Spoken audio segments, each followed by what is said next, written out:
Λοιπόν, καλημέρα σας.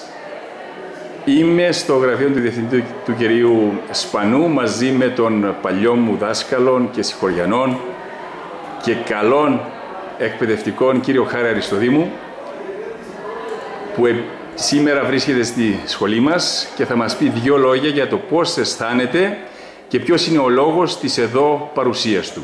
Κύριε Αριστοδήμου. Χαίρομαι πολύ που βλέπω καταρχήν τον παλιό μου τον μαθητή, τον Παντελή. Ευχαριστώ. Και χαίρομαι επίσης που όσο να είναι το περιβάλλον μου φέρνει παλιές αναμνήσεις, νεανικές, προ-δεκαετιών, να μην πούμε πόσες. Είμαι εδώ για τη γιορτή των γραμμάτων, μας έχει καλέσει ο διευθυντής του σχολείου.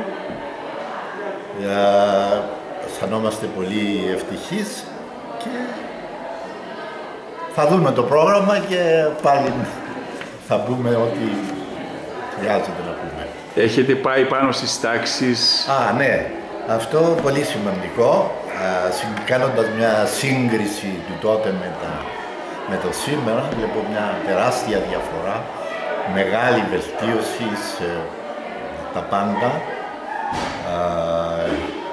περιβάλλον πλούσιο θα έλεγα και πολιτισμένο, με όλα τα απαραίτητα για την διδασκαλία. Μαθητές και δασκάλους ήρεμους για την επιτέλεση του έργου τους και χαίρομαι πράγματι γι' αυτό.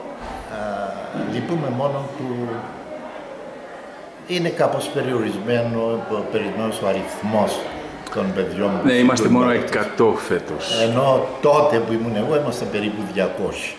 Και τότε που ήμουν εγώ είμαστε 360. Άτε. Ναι, φτάσαμε σε ψηλά νούμερα. Λοιπόν, να σας ευχαριστήσω. Και εγώ ευχαριστώ. Και εύχομαι η παραμονή σας να είναι ευχάριστη. Να είστε καλά. Ευχαριστώ, Παντελή.